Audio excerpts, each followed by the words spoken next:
ꯑꯩꯈꯣꯏꯅ ꯃꯅꯨꯡ ꯌꯧꯔꯛꯄꯗꯗꯤ ꯄꯨꯅꯁꯨ ꯁꯨꯅꯤꯜꯁꯨ ꯄꯨꯂꯞ ꯐꯝꯗꯨꯅ ꯂꯩꯔꯝꯂꯦ꯫ ꯔꯣꯅꯤꯇꯥꯗꯤ ꯏꯀꯥꯏꯔꯞ ꯑꯩꯒꯤ ꯃꯔꯨꯝꯗꯨꯗ ꯊꯩꯖꯤꯟꯅꯕ ꯀꯟꯅ ꯍꯣꯠꯅꯔꯤ꯫ ꯅꯨꯄꯥ ꯈꯪꯅꯕ ꯅꯨꯡꯁꯤꯅꯕ ꯁꯤꯅ ꯑꯍꯥꯟꯕꯁꯨ ꯅꯠꯇꯦ, ꯑꯗꯨꯕꯨ ꯅꯧꯔꯤꯉꯩ ꯃꯇꯝꯁꯤꯗꯤ ꯄꯪꯏꯗ ꯏꯀꯥꯏꯅꯕ ꯖꯥꯠꯅꯤ꯫ ꯍꯧꯅꯁꯥ ꯑꯣꯏꯔ ꯃꯥꯜꯂꯦ꯫ ꯁꯨꯅꯤꯜꯅ ꯍꯥꯟꯅ ꯀꯧꯔꯛꯏ꯫ ꯅꯣꯏꯗꯤ ꯀꯥꯏ ꯌꯧꯔꯨꯔꯦ? ꯀꯨꯏꯅ ꯆꯪꯏꯗ꯫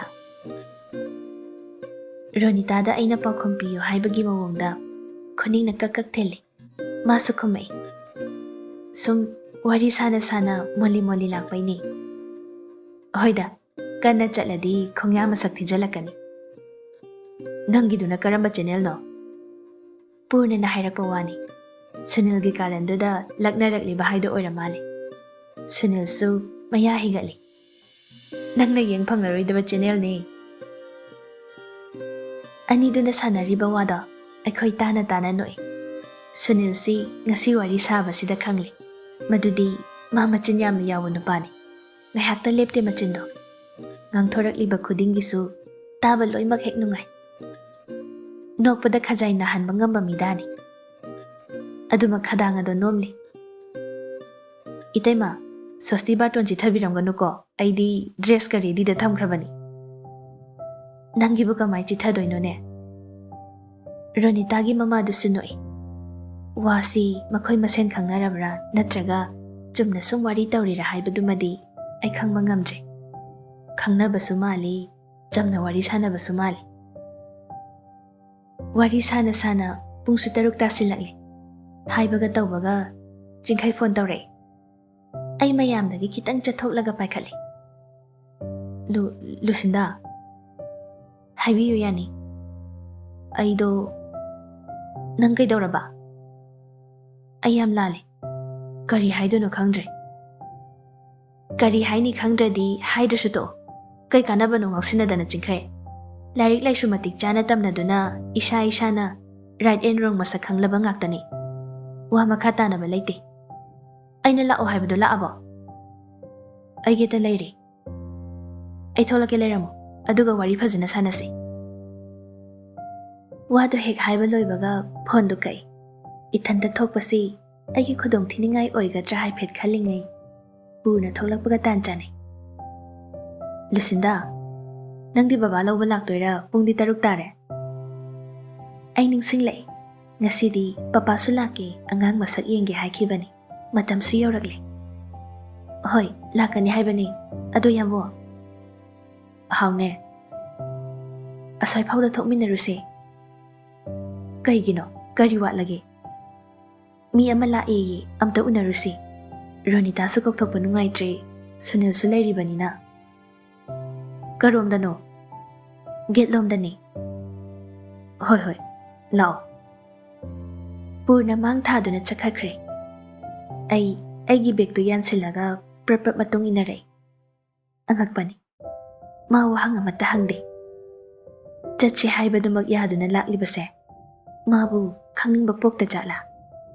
ꯑꯩꯅ ꯁꯥꯟꯅꯔꯨꯗꯧꯔꯤꯕ ꯋꯥꯔꯤꯁꯤꯒ ꯃꯥꯁꯨ ꯋꯥꯐꯝꯁꯦ ꯁꯣꯏꯗꯅ ꯈꯪꯕ ꯇꯥꯔꯦ꯫ ꯐꯔꯦ, ꯈꯪꯂꯁꯅꯨ, ꯑꯀꯥꯏꯕ ꯂꯩꯇꯦ꯫ ꯏꯕꯥꯅꯤ ꯒꯦꯠ ꯐꯥꯎꯕ ꯊꯣꯛꯂꯛꯄꯗꯣ ꯆꯦꯛꯃꯨꯛ ꯂꯥꯎꯅꯗꯦ꯫ ꯋꯥꯍꯩ ꯑꯃꯗ ꯑꯃꯅ ꯑꯃꯗ ꯍꯥꯏꯅꯗꯦ꯫ ꯆꯠꯐꯝ ꯊꯣꯛꯄ ꯇꯨꯃꯤꯟ ꯆꯠꯅꯩ꯫ ꯒꯦꯠ ꯌꯧꯕꯒ ꯆꯤꯡꯈꯩ ꯂꯦꯞꯇꯨꯅ ꯂꯩꯔꯝꯃꯤ꯫ ꯂꯋꯥꯏ ꯂꯦꯝꯐꯨꯒꯤ ꯁꯝꯗꯨꯁꯨ ꯆꯤꯡꯒꯝ ꯂꯧꯊꯣꯛꯄꯗ ꯀꯛꯈ꯭ꯔ ꯃꯥꯜꯂꯤ꯫ ꯍꯦꯛ ꯎꯕꯗ ꯐꯤꯕꯝ ꯁꯣꯛꯏ꯫ ꯀꯔꯤ ꯃꯃꯤ ꯇꯥꯔꯤ?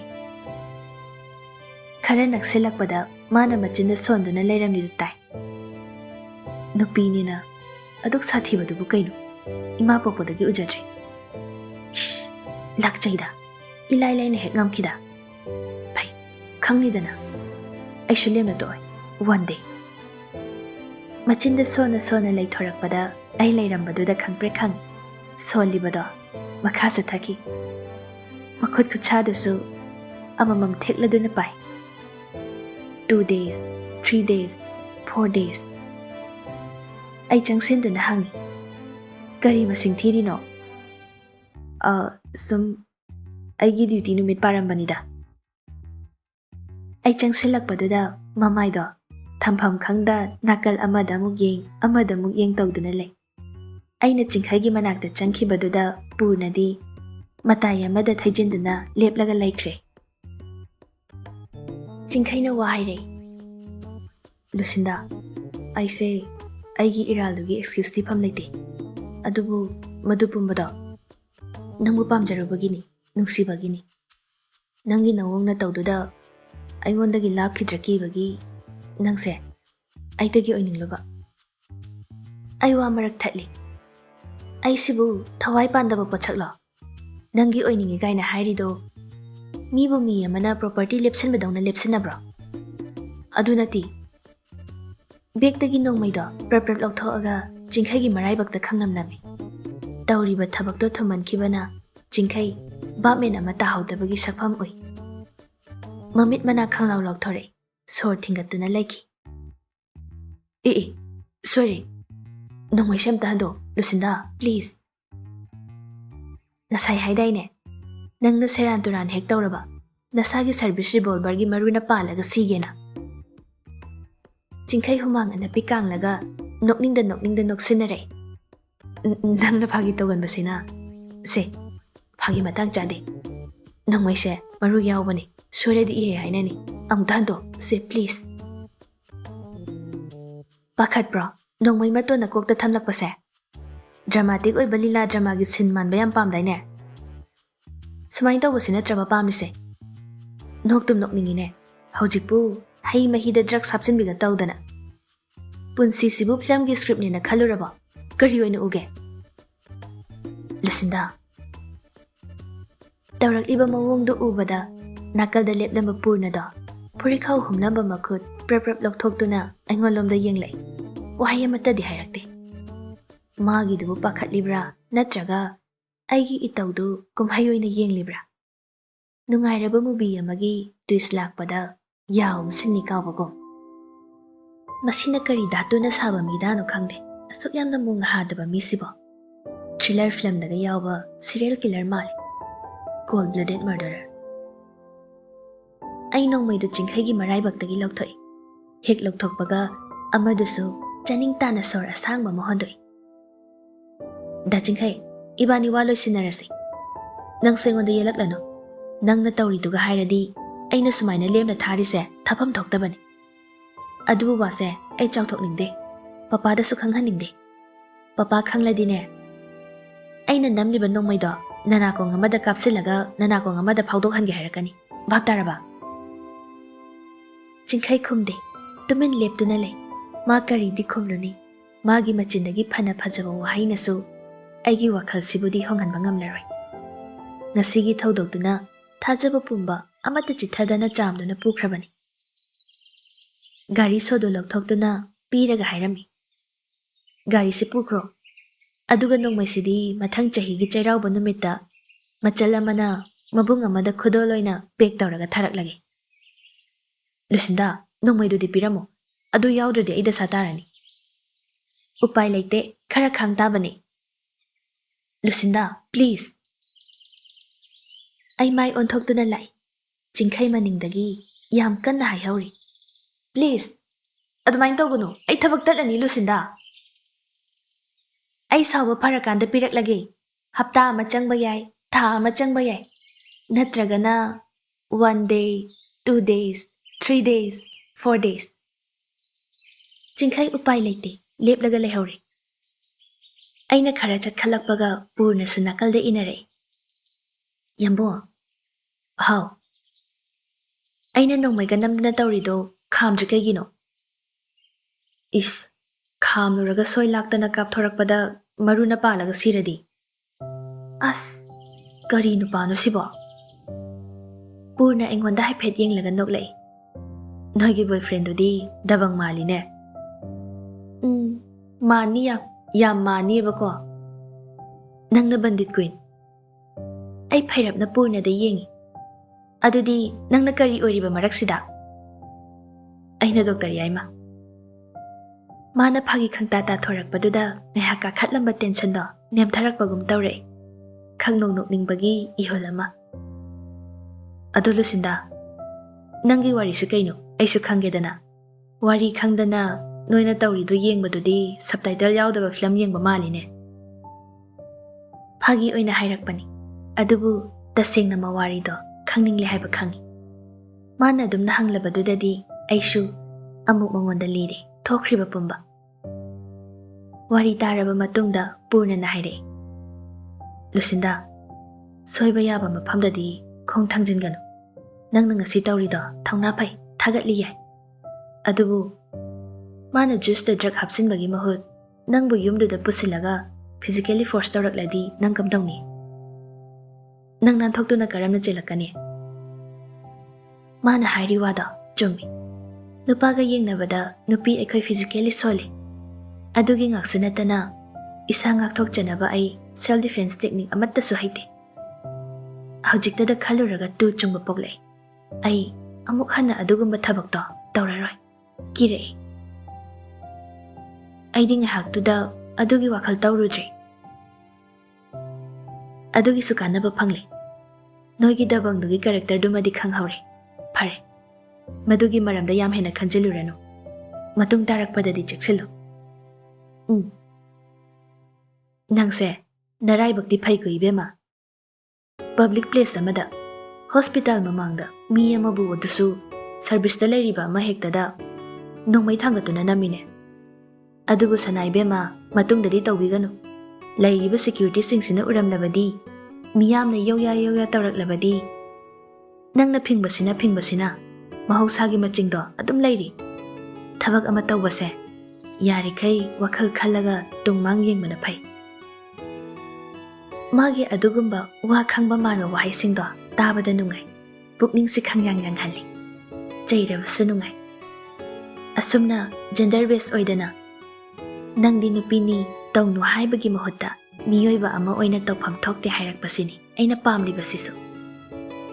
Aigi warido taraba matung aibu aphaubini sono chubini haiba wahaise machindagi tholakte.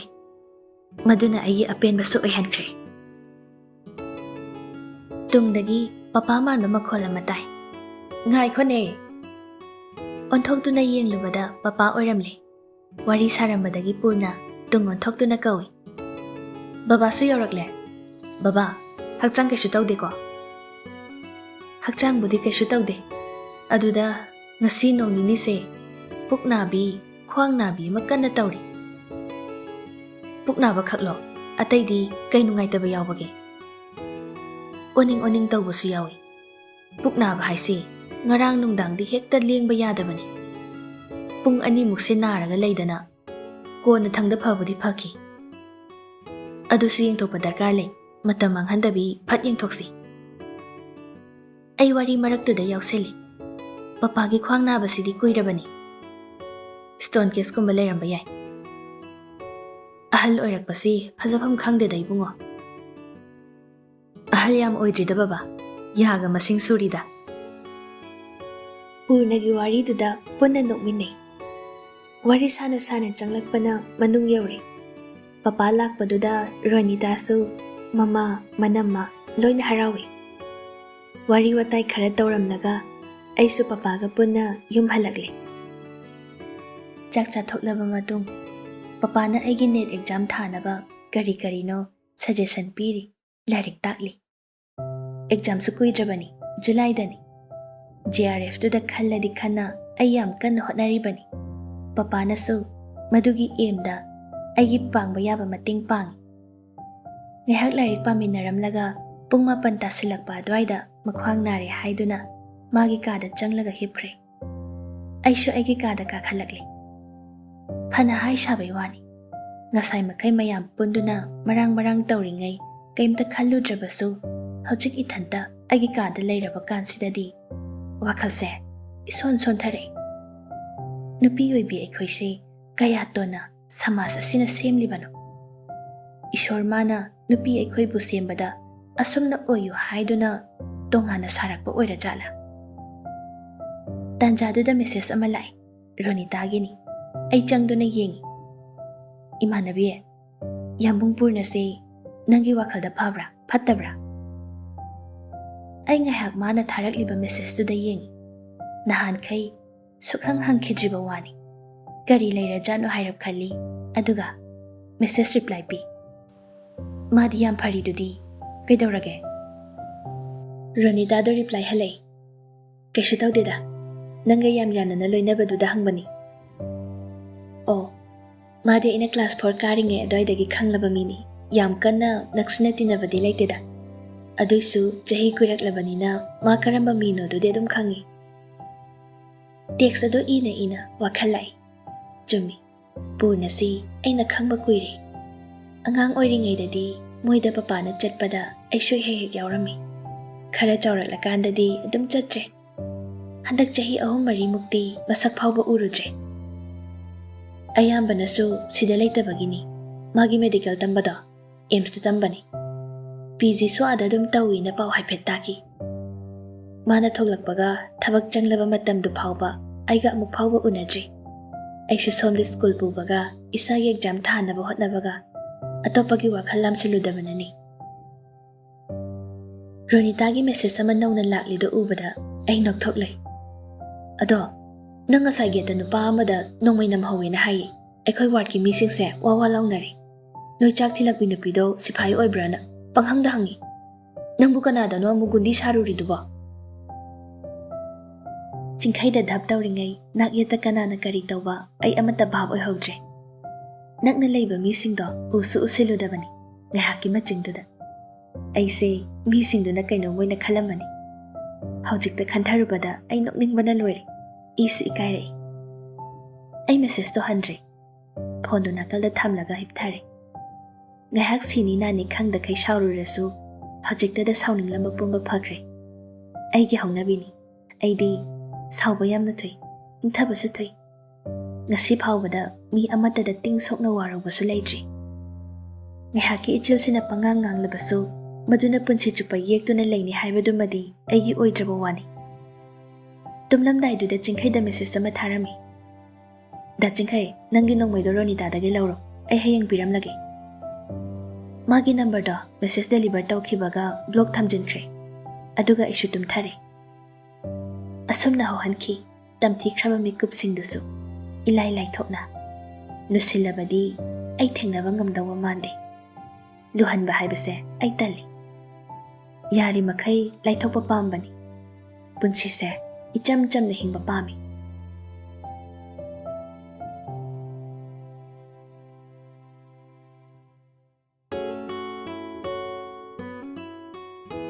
Numit kharanigi matungda Ronita hoigi sosti barton tawre.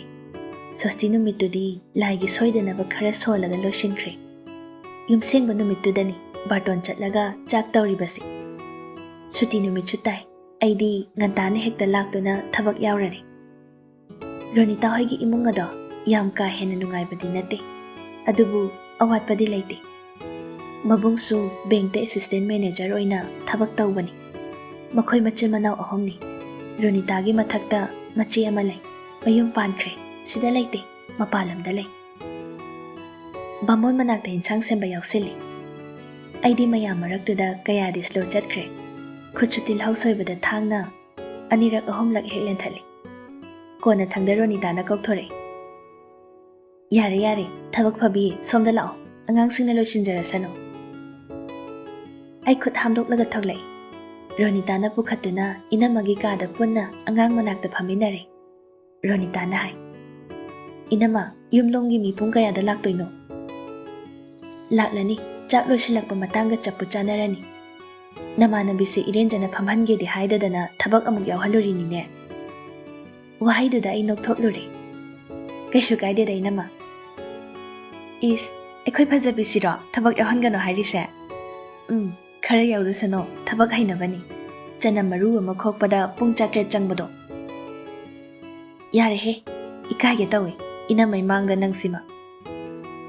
Ekhoina wari sana noklingaida Sunilga Purnaga punna changlakpada ui. Animak formal ngakta selai. Khara kemongduna lakpagi mamitai. Maru oina Sunil na hena. Ngaihaktuda WakhaLda khalai. Onthokna taw ngamkhredda ko anise. Ronita phamlambadagi haugatli. Aima yam ngana lae yambung suda Sunil so. Purna magi haunabi haure. Ngai ngamdaba mi ama yawba adunani. Sunil bulakna duna nganglibani. Adubu amadusu chang taba natte. Kablakliba khutlaidugi matik chaba paukhumni mana pirakkadoribasi. Kaino Nachinda rocket napido, Seran Turan. Huran bamigi makukta napi yamna pakalle hai, itaw nungsibaw. Anidogi waduda aikoy puna nokmine. Purna hana changsilagduna furitki pocketagi lisingani satlaga angangda ongduna dantaday. Sese, sine icha thoibigi. Anayek yaudana bhimgi machaga tokachabu ngamjabi oiroko. As bor khupisidi. Chinchidai thokiba khanghaude. Ronita manamasu paisado yamalle haidana kanna ngangli. Yamalle ne purna. Yamande dai taima hojikandi angangba chapiga se ngahakta da swai tumlabani. Chumi, aishu thadagi hando. Sunil changsilakpaduda purna su hairap handoi. Sunil su sel chap manana lokthorei lisingani thadai. Ichadi soma manbi oijaru tawbadabu album dadi tingta chonglaga tholakanuko. Pangangda adumna ngangbaduda Ronita manamado nokpa khangjinba wai haiduna chairei. Tasengna chumna ngangba khak natana tawthora iba sakhamsing aduna suni. Talakduda Ronita na kaurakli. Asom phambam kada phamni lao yambo. Noi yambung kha, noi dada Sunil aidi. Tanjakre he oiba, ho dada su somda lakpiro. Purna maya higali. Upay laite, no less wahida ke silent laibagum, nang su silent from the laitavani. Yaudi yawa, chimbal tok na panbiraktaba. Hey, Rasitomba, karakari kainasi, itay magimamangda. Ronita, tawrak libado khamhaudradi yararoi khangladuna. Prep tholak na ba kau bahin silay. Lucinda, nang sulao. Yambung hoy matanda pamhanba nungairaroi. Punna tholakduna tongana layriba phampham kaduda phamhinay. Ronita di ngahak phamlamlaga pakhol sirakpadagi thokre. Yumbu oibase thabak asumna hekta chili. Khawang chenbada masak uge phangba natre. Akhoi ahom khak phamhauraba matungdudadi wari tongana sanaduna layre. Ayamba Sunil amadi Purna na ngang. Sunil na hai. Ay nakwai tanbase, chak ngay basini. Ngay ba di pari, ay di chari ngay photo video namlakpaduni, kway hinadrisi. Adudi hayang way nangi mangani chakaw badudi yung tupiya mo uplaga chatare. Nangi wati si diba. Natraga bato nambada yauraba. Chari ngay photo kabakladi boryam sathi na saw ni gayna. Sunil, Saita, kita ikayo ba? Ay kang nok to'y. Adum na Purna na flastaroy basi, kaya pak na ugi pangdaman. Amuk utorak labadi, yeng manungay kre. Sunil na ay nanokpo do ura do na hayre. Natro Lucinda. Mani da Sunil, yam chum kre. Is, ama si sumani gay na kumlaine. Ay chin kumlaga amuk noy. Aigi khunoktuda Purna do hairap yenglay. Mamit ani do taru. Sunil di lepa hiba midanate. Makha adum hek chatay. Sum haibagi wani. Ado sum hairasu uiba yaba amadi yaudra. Yari Sunil henjilaklano. Mangan maruga umnadi maton chonglaga tholakani. Yam sathi na haireda. Tanjaduda nupi mayumgi mi lakpagi marang tongnare. Aikoy na phamliba ka machadudadi kanamda changlaktre. Chak takpa ngay na warido amadagi amada sane. Anido khadang di phana phajana kalli. Purna si hana sumayna khadang yam lingbrane. Hoy, mawadi yam na ngangbani. Ay ningsinglay. Mana thaina school da wayam ngangbagi ben driver na machinda plaster napsin bado. Ningsing bada mittabu uray ay itanda kang nok thokloy. Hayma, Lucinda, nang di ningsing nok layraba. Ay nokpo do patharaga khumi.